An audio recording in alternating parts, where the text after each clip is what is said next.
ప్రార్థన మందిరం అనబడును. వ్యాపారాలకు దొంగల గుహగా మార్చబడేదాని కాదది. నా బిడ్డలు ఏ అవసరము నిమిత్తమో ప్రార్థన చేస్తున్నారో మందిరములో చేసే ప్రార్థన నేను ఆలకిస్తాను. ఎందుకుంది మందిరము? ఎందుకుంది మందిరము? అవసరతలు ఎన్నో.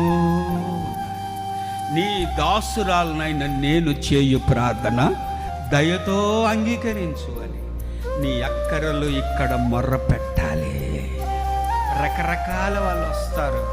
అయ్యగారు, అమ్మాయికి బిడ్డకి మందిరంలో వెంట్రుకలు తీయాలండి అంటే గుండు కొట్టించాలండి. పుట్టెంట్రుకలు కట్ చేసేది అది వేరే. గుండు కొట్టించాలండి, మందిరానికి తీసుకొస్తామండి, మందిరం దగ్గర గుండు కొట్టించాలండి అంటారు. నిద్ర చేయాలండి మందిరంలో అంటారు.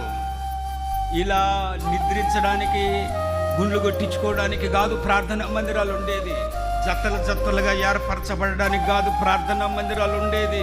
ప్రార్థనా మందిరాన్ని అదొక రకంగా చూస్తే శాపాన్ని ఒళ్ళో పోసుకున్నట్టు చాలా జాగ్రత్తగా మనం గమనించాలి. నా పిల్లలకి రక్షణ లేదయ్యా, విపరీతముగా ప్రవర్తిస్తున్నారయ్యా, కన్ను మిన్ను కానరాకుండా ప్రవర్తిస్తున్నారయ్యా, గుండెల్లో వేదన కలిగి ఉందయ్యా.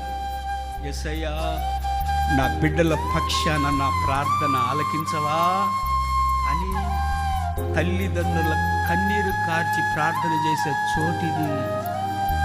నా కష్టార్జితం నాకు చాలట్లేదయ్యా, కుటుంబ బరువు బాధ్యతలు ఎక్కువైపోయినాయ్యా, నాకు సహాయము చేయవా?